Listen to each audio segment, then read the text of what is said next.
오늘 에스겔 17장 22절에서 24절까지 말씀 묵상합니다. 17장 22절에서 24절까지 말씀 읽습니다. 주 여호와께서 이같이 말씀하시되 내가 백향목 꼭대기에서 높은 가지를 꺾어다가 심으리라. 내가 그 높은 새 가지 끝에서 연한 가지를 꺾어 높고 우뚝 솟은 산에 심되 이스라엘 높은 산에 심으리니 그 가지가 무성하고 열매를 맺어서 아름다운 백향목이 될 것이요 각종 새가 그 아래에 깃들이며 그 가지 그늘에 살리라. 들의 모든 나무가 나 여호와는 높은 나무를 낮추고 낮은 나무를 높이며 푸른 나무를 말리고 마른 나무를 무성하게 하는 줄 알리라. 나 여호와는 말하고 이루느니라 하라. 아멘. 그리스도를 통해 세우실 하나님의 나라. 바벨론의 비호 아래 잠시 평안을 누렸던 시리기야. 선지자 예레미야가 우상숭배의 죄악을 회개하지 않으면 바벨론에서 심판받게 될 것이라는 말씀을 지속적으로 들으면서 무관심했습니다만 완전히 무시할 수는 없기 때문에 바벨론의 공격을 받게 된다. 그러면 차라리 더 힘있는 강대국 애굽을 믿고 의지하자. 그래서 바벨론을 배반하죠. 애굽과 화친하며 도움을 구합니다.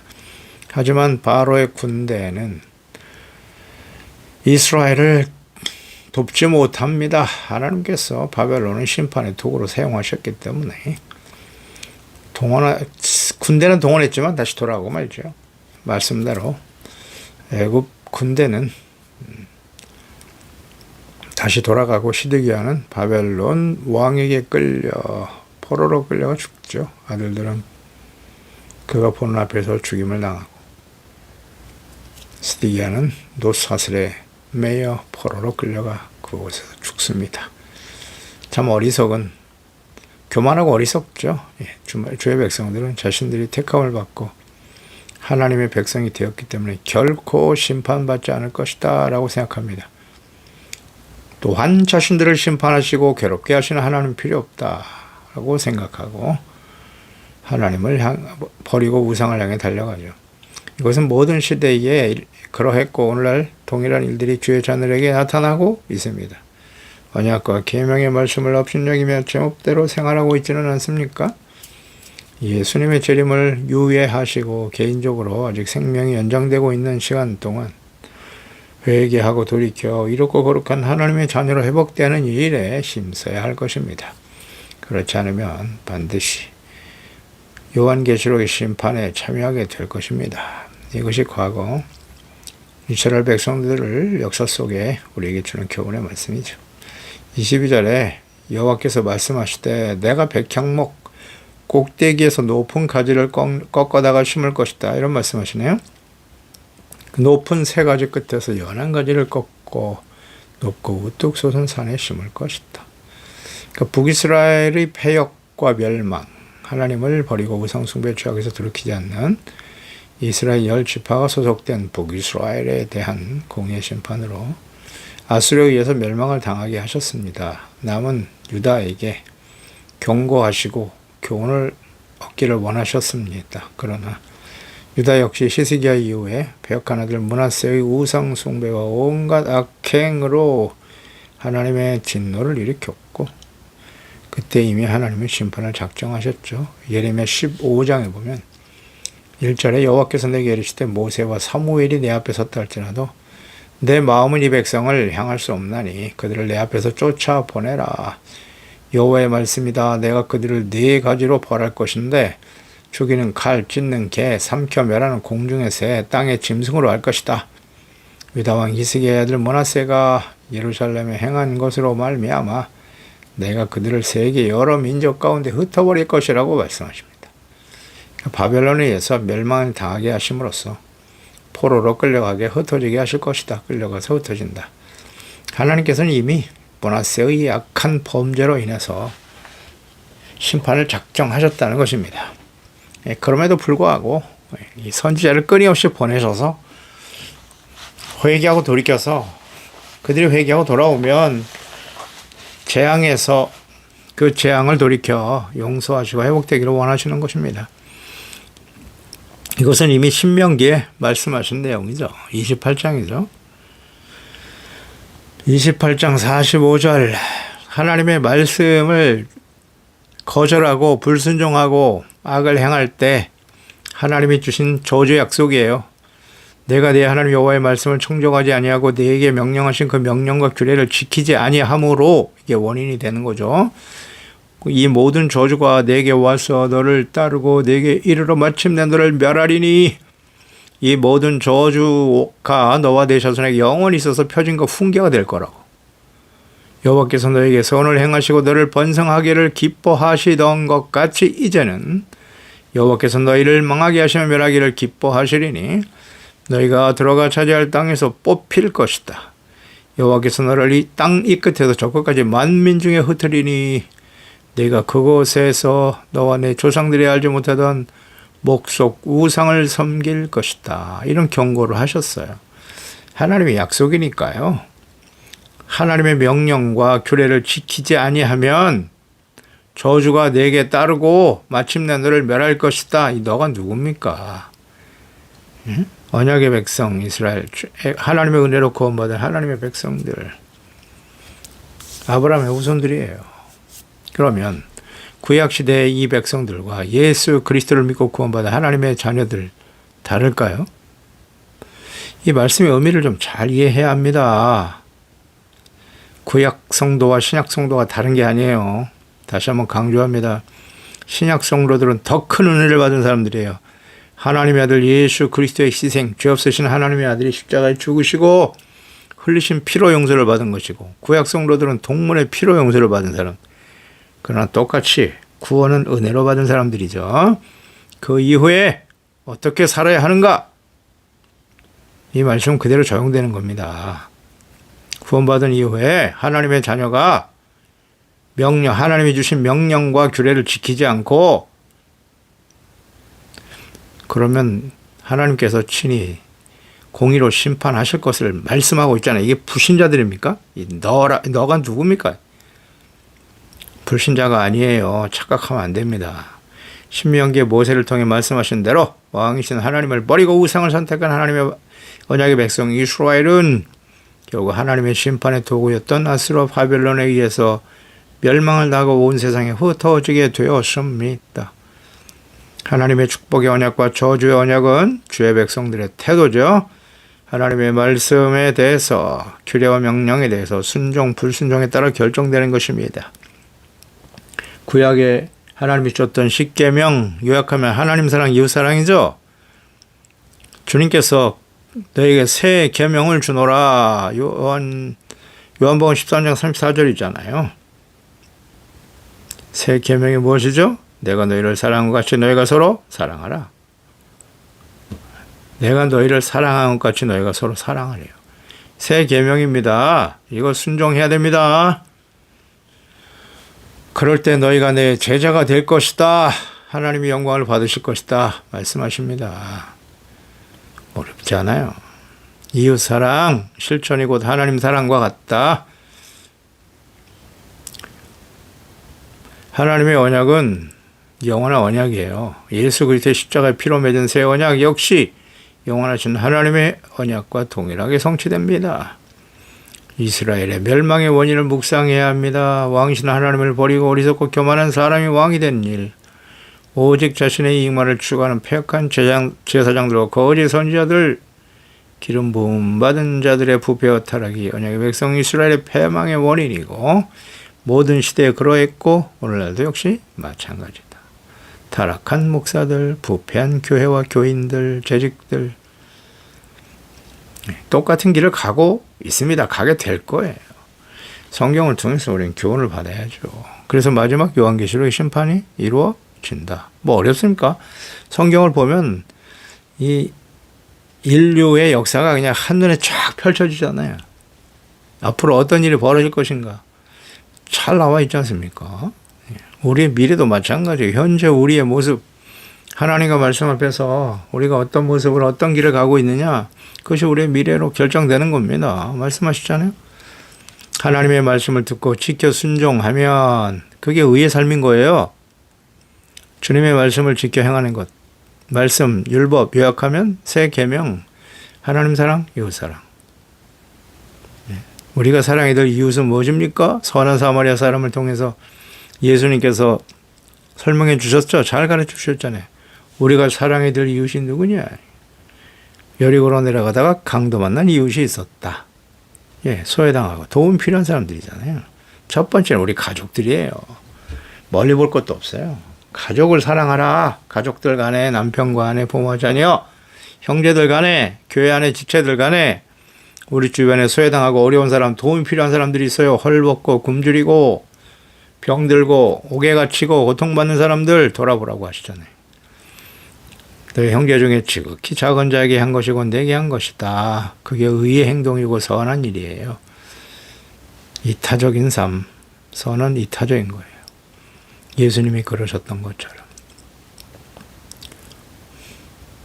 그러니까 이스라엘 왕과 폐역함을 책망하시고 회개하기를 오랫동안 기다리셨지만 마지막 심판을 경고한 선지자들 예레미야, 에스겔에게는 유다의 멸망을 이미 확정하셨다. 회복을 말씀하시면서 궁극적으로는 하나님의 아들 예수 그리스도를 보내셔서 하나님의 나라를 회복하실 것을 예언하시고 약속하십니다. 내가 백향목 꼭대기에서 높은 거지를 꺾어다가 심을 것이다. 높은 세 가지 끝에서 연한 가지를 꺾는다. 백향목 꼭대기의 높은 가지. 이건 무엇일까요? 어떤 비유입니까? 유다죠, 유다. 백향목. 다윗의 왕위를 이어갈 다윗의 왕가를 의미하는 거예요. 에스겔 17장 3절에 여호와께서 이같이 말씀하시되 색깔이 화려하고 날개가 크고 깃이 길고 털이 숱한 큰 독수리가 레바논에 이르러 백향목 높은 가지를 꺾을 것이다. 백향목 유다잖아요, 유다. 높은 가지 왕가잖아요. 유다의 왕. 이걸 꺾는다고 말씀하셨죠. 그 높은 세 가지 끝에서 즉 다윗 왕가에서 나오는 한 세 왕을 가리키는 말이죠. 어렵지 않아요. 비유의 말씀은. 다 설명하셨으니까요. 궁극적으로는 그리스도를 의미하는 거예요. 그러니까 바벨론의 멸망을 당하고 포로로 끌려간 유다. 이스라엘은 연단의 시간 70년 이후에 다시 회복됐어요. 약속하신 대로 예루살렘에 돌아왔습니다.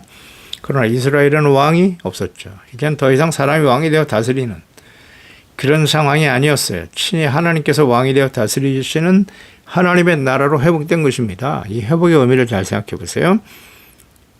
시작이 사무엘 시대였죠. 사람이 왕이 되어 다스려 주세요. 그래서 시작한 사울 왕. 북이스라엘 멸망당하고 마지막 왕, 유다의 마지막 시드기야 왕까지. 그러니까 왕이신 하나님을 버리고 하나님 한탄하셨잖아요. 나를 버린 거라고. 그러니까 사람이 왕이 되어 다스리는 왕정의 결과가 어떠한가를 보여주셨죠. 그래서 다시 돌아왔을 땐 더 이상 왕이 없어요. 하나님의 성전을 중심으로 하나님 말씀이 중심이 되는 거예요. 하나님의 말씀, 제사장 그 말씀을 잘 듣고 죄를 깨닫고 회개하고 성전에서 제사와 예배를 속죄제사, 화목제사를 통해서 하나님과 화목하고 의의 거룩한 백성으로 살아가야 합니다. 성전이 중심이 된. 근데 그걸 또 잃어버리죠. 하나님을 버리죠. 경건의 삶을 실천하지 않아요. 경건의 삶이 언제나 중심이 되어야 한다는 거예요. 교회가 중심이 되면 틀린 말은 아닌데 교회가 우상처럼 되어지면 안 되는 거예요. 그저 교회 소속되고 교회에 나가서 예배만 드리면 다 용서받고 모든 것이 해결된 것이냐? 그렇지 않아요.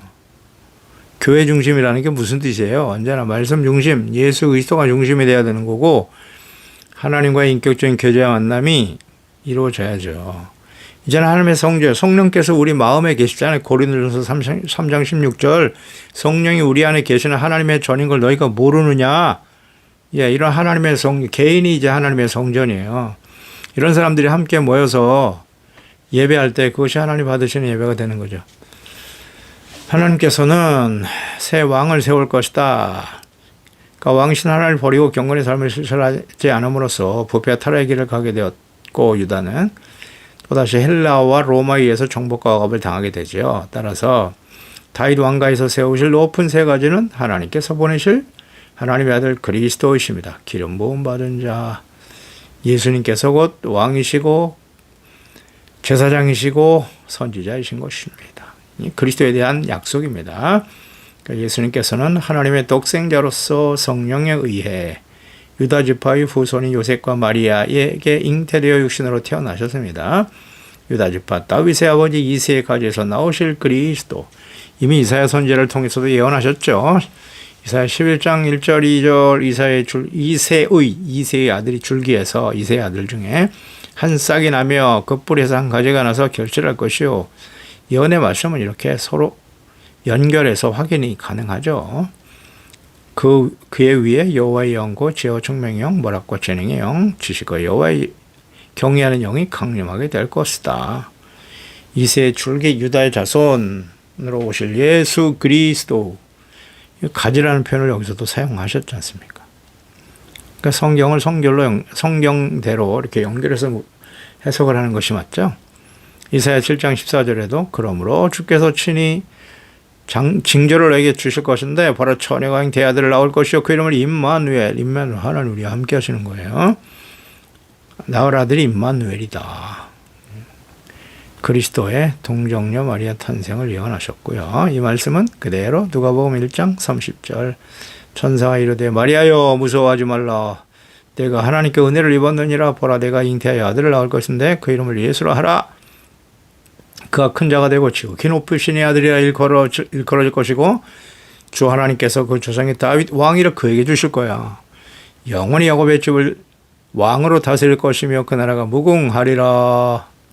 천사가 마리아에게 나타내서 이 예언의 말씀이 그대로 성취되면서 그 잉태된 아들은 성령으로 된 것이고 하나님께서 예언하신 그리스도이시다. 하나님께서는 유다의 멸망을 작정하시고 예언하시고 언약을 주시면서 하나님의 나라의 궁극적인 회복을 위해서 보내실 하나님의 아들 예수 그리스도를 계획하고 계십니다. 약속하셨습니다. 하나님의 나라의 궁극적인 회복은 하나님의 아들 예수 그리스도의 십자가의 죽으심과 부활을 통해서 이루어지게 하신 것입니다. 아멘. 이스라엘 회복, 하나님의 나라의 회복에 대한 이해가 없는 언약의 백성 이스라엘, 예수 그리스도 왕이시라는 의미를, 예수께서 왕이시라는 의미를 깨닫지 못하는 주의 백성들과 제자들, 당시의 제자들을 보세요. 정치, 군사, 경제적으로 강성하고 부유한 나라가 되게 해달라는 기대를 가지고 있어요. 그러니까 세상 나라의 왕을 기대하고 있었죠. 그런데 예수님께서 십자가에서 맥없이 죽으신다고 말씀하십니다. 제자들은 펄쩍 뛰었습니다. 극구 반대했죠. 절대 그런 일은 있어서는 안 됩니다. 죽으시다니요. 예수님께서 사탄아 물러가라. 내가 어찌하여 사람의 일을 말하느냐. 예수님한테 책망을 들었죠. 베드로가. 예수님은 우리의 왕이 아니라고 생각했어요. 그 십자가에 죽으신 예수님은 그게 다 도망쳤죠. 필요 없다고 다 버렸어요.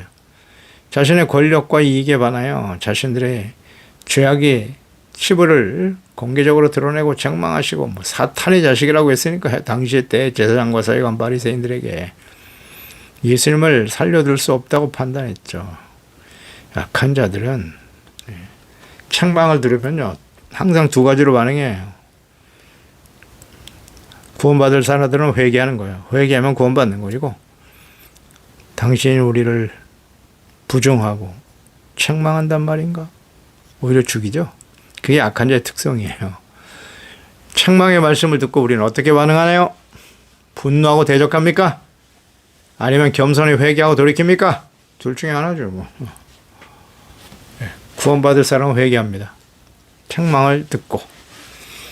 결국 율법을 어기는 신성 모독자라고 정죄하면서 예수님을 하나님의 아들을 십자가에 못 박아 죽입니다. 분별 없는 백성들은 거짓 목자들과 부하 내동하며 예수님의 핏값을 자신들과 후손에게 돌리라고 소리쳤죠. 예수님의 죽음이 정당하다고 여겼습니다. 근데 2000년이 지난 지금도 계속되고 있습니다. 아직도 깨닫지 못하고 있죠.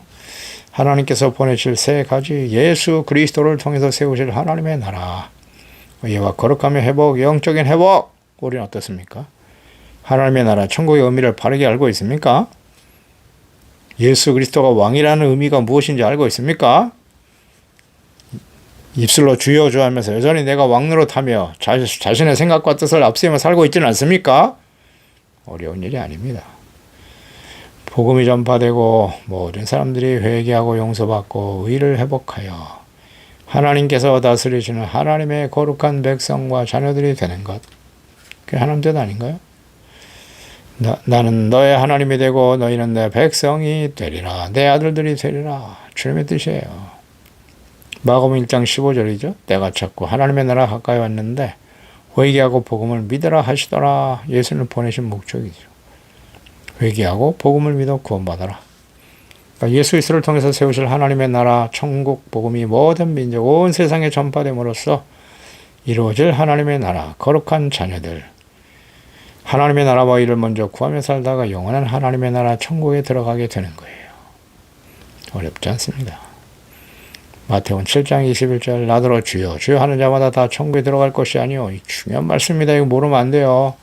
다만 하늘에 계신 내 아버지의 뜻대로 행하는 자라야 들어가리라. 아멘. 이게 산상수훈의 마지막 결론이잖아요. 하늘에 계신 내 아버지의 뜻은 뭘죠? 산상수훈을 묵상하시오. 그 말씀은 하나님께서 신의 산에서 주신 율법 계명과 일치합니다. 어렵지 않아요. 그럼 천국에 들어갈 것이요. 뜻대로 행하는 자라에 들어간다고. 나더러 주여 주여 하는 자. 입술로만 주님의 이름을 부른다고 해서 다 천국 들어가는 거 아니라고요. 행위 구원을 말씀하시는 겁니까? 아니요. 구원은 은혜로 받는 거예요. 은혜로 구원받고 하나님의 자녀가 되었습니다. 그 다음에 어떻게 살아야 돼요? 하늘에 계신 내 아버지의 뜻대로 행하며 살아가야 한다는 거예요. 그게 의의 삶인 거잖아요. 이거 모르면 안 되는데요. 그 아버지의 뜻이 뭔데요? 잘 모르겠으면 산상수훈을 읽으세요. 마태복음 5장, 6장, 7장 많지도 않아요. 20분이면 다 읽어요. 읽어보세요. 궁금하면. 그러니까 하나님의 뜻을 모르면 행하지도 못하겠죠? 계속 강조하는 바입니다. 알아야 행할 거 아니에요. 만약에 모른다면 어떻게 하는 거예요? 하나님의 뜻대로 사는 게 아니죠. 자기 뜻대로 사는 거지 그냥. 간단한 진리인데요. 어째 하나님의 말씀을 모르고 그리스도인을 할 수 있어요? 하나님의 자녀를 할 수 있습니까? 궁금하지도 않아요? 관심이 없어요. 무관심. 그냥 눈에 보이는 것만 바라보는 거예요. 세상에서 무엇을 먹고 마시고 다 이방인들이라고 하시잖아요. 더 많은 것을 가지고 누리고 건강하게 오래오래 장수하다가 천국 갈 것이다. 이렇게 가르치는 자는 다 가짜입니다. 제발 좀 정신 차려야 합니다. 하나님의 말씀을 바르게 가르쳐야 될 거 아니에요. 의롭고 거룩하고 진실된 하나님의 뜻대로 행하는 자가 되어야 하지 않겠습니까? 여기에 관심을 갖고 있나요? 연한 가지를 꺾고 높고 우뚝 솟은 산에 심되. 그리스도께서 낮고 천한 모습으로 연한 가지잖아요. 오실 것을 예시하신 거예요. 높고 우뚝 솟은 산이란 일반 평지보다 높은 곳에 땅을 내려다볼 수 있는 곳이다. 그러니까 예수 그리스도께서 왕이 되어 다스리시는 하나님의 나라를 세우실 것을 말씀하시는데요. 연한 가지예요. 낮고 천한 모습으로. 말구에 태어나셨죠. 천민들이 살아가는 나사렛에서 성장하셨고요. 이방 땅이라고 여기는 갈릴리에서 주로 사역하셨습니다. 악한 거짓 목자들에게 잡혀서 고난당하시고 힘없이 십자가에 못 박혀 죽으셨어요. 교훈과 겸손이죠. 예수님은. 이왕이면 왕의 신분으로 오셨으면 얼마나 좋을까. 그렇게 하시지 않습니다. 하나님은. 그래서 빌립보서죠. 2장 5절이야. 너희는 이 마음을 품어라. 곧 그리스도 예수의 마음이다. 예수님의 마음은 뭐라고요? 근본 하나님의 본체시지만 하나님과 동등됨을 취할 것으로 여기지 아니하시고 종의 형체, 자기를 비워 종의 형체를 가지고 사람과 같이 되셨다. 사람의 모양으로 나타나셔서 자기를 낮추시 죽기까지 복종하셨으니 그 십자가에 죽으십니다. 자, 정리해 보세요. 예수님의 이 마음을 품으라 그랬잖아요. 예수님의 마음 무엇이죠? 겸손이잖아요. 1장. 겸손. 영광스러운 하나님이시지만 자기를 비워 종의 형체를 가지고 오셨으니까 겸손. 그리고 하여튼 겸손이고 또 하나는 온유. 죽기까지 순종하셨다. 복종하셨다. 온유잖아요. 겸손과 온유예요. 겸손과 온유. 이것이 예수님의 마음. 마태복음 11장 28절의 이하의 말씀과 동일하죠. 나는 마음이 온유하고 겸손하니 내 멍에를 메고 내게 와서 배워라. 온유와 겸손이잖아요. 온유는 순종이에요. 죽기까지 복종하는 것이 온유입니다. 온유예요. 겸손. 예수님은 겸손하세요. 연한 가지. 크고 화려한 거 좋아하잖아요, 우리는. 인정받고, 부자 되고, 권력의 중심에 서고, 이런 거 얼마나 좋아하는지 몰라. 제자들도 예수님을 통해서 높은 자리에 올라가고, 지위를 얻고, 부와 명예를 누리기를 원하며 소망하며 따라다녔죠. 나중에 예수 그리스도 성령이 임하신 다음에 비로소 깨닫게 되었습니다만 23절 이스라엘 높은 산에 심을 것이다. 가지가 무성하게 되고 열매를 맺어 아름다운 백향목으로 세워지게 될 거예요. 그리스도를 보내실 때 이와 같은 일들이 벌어진다는 거예요. 각종 새가 그 아래 깃들이고 가지가 그늘에 살게 될 것이다. 예수 그리스도를 보내심으로 세우실 하나님의 나라죠. 그러니까 하나님께서 보내실 그리스도께서 예루살렘 골고다 산에서 십자가에 못 박혀 죽으실 것을 예언하신 거고 약속이죠. 예수님의 죽으심은 끝이 아니라 영원한 생명을 심으신 겁니다. 심으신다 그러잖아요. 높은 산에 심어서 무성하고 많은 열매를 맺는다. 이 천국 복음이 비록 예수님이 십자가에서 죽으셨지만 그것은 끝이 아니에요. 그냥 생명이 심겨진 거라고요.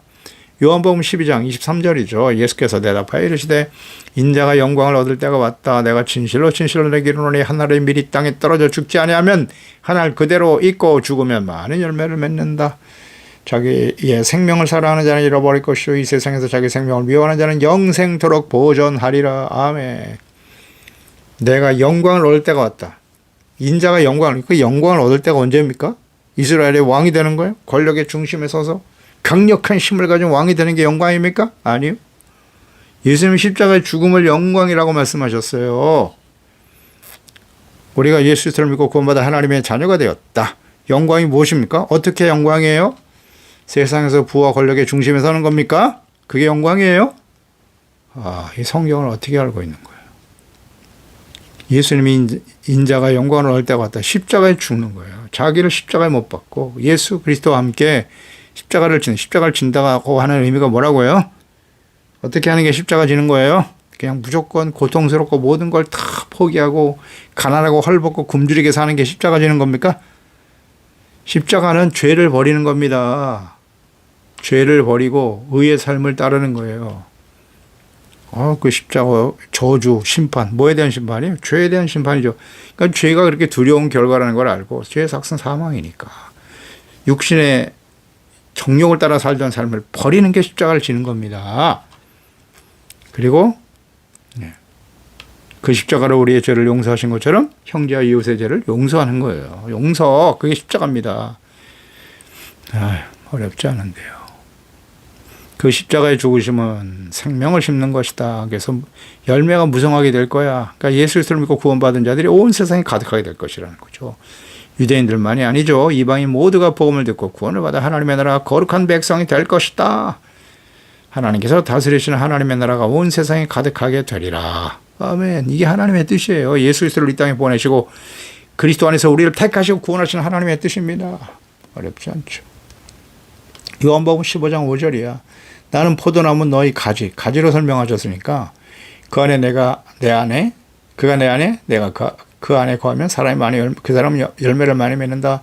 나를 떠나서는 너희가 아무것도 할 수 없다. 아멘입니다. 주님을 떠나 우리는 아무것도 아니에요.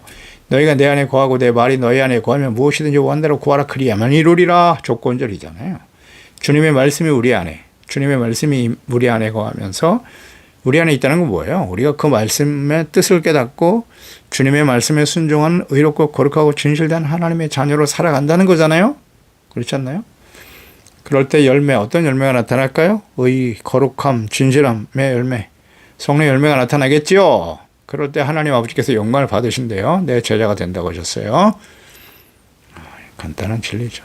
24절 들의 모든 나무가 나 여호와는 높은 나무를 낮추고 그렇죠. 낮은 나무를 높이고 푸른 나무 말리고 마른 나무를 무성하게 하시는 분이다. 아멘입니다. 들의 모든 나무는 세상에 존재하는 모든 나라의 백성, 사람들, 이방인들 포함. 높은 나무, 푸른 나무는 하나님의 언약의 백성이죠. 그 이스라엘입니다. 범죄하고 회개하지 않는 완악하고 교만한 수도 자신들이 하나님의 섭리라고 스스로 높이는 이스라엘, 그들은 낮추신다고, 징계하신다고. 그래서 겸손하게 하시겠다는 겁니다. 징계의 목적은 겸손이에요. 하나님 앞에서 자신들이 얼마나 심각한 죄인인가를 깨닫는 거죠. 낮은 나무, 마른 나무는 오히려 무성하게 하고 하나님 높이신답니다. 이방인들이에요, 이방인들. 천국 복음이 온 세계 모든 민족 이방인에게 전파되게 하시고 하나님의 나라를 회복하실 것이다. 그러니 우리는 어떻게 해야 돼요? 하나님은 겸손한 자를 높이시고 교만한 자는 낮추시는 거예요. 이거 정말 중요해요. 그래서 베드로전서 5장 5절이야. 서로 겸손으로 허리를 동여라. 하나님은 교만한 자를 대적하시되 겸손한 자들에게는 은혜를 주시나니라.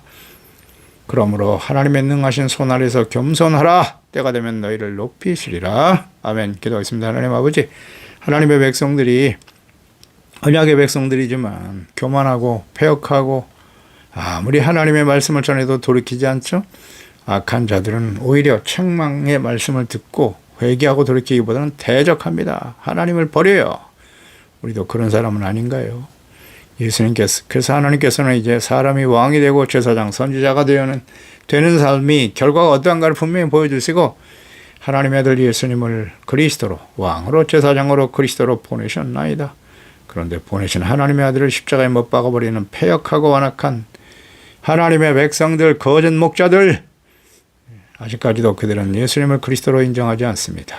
그래서 이방인들에게 복음이 전파되게 하시고 하나님이 다스리시는 하나님의 나라가 이 땅에 세워지기를 소망하시고 그 하나님의 기대 속에 그리스도 예수 안에서 우리를 이방인이었던 우리를 구원하여 하나님의 자녀가 되게 하셨나이다. 주여, 우리가 어떻게 살아가야 하겠습니까? 구원의 은혜를 받은 저희들은 날마다 주님 앞에 겸손하게 하시고 두렵고 떨림으로 구원을 온전히 이뤄가게 하시옵소서.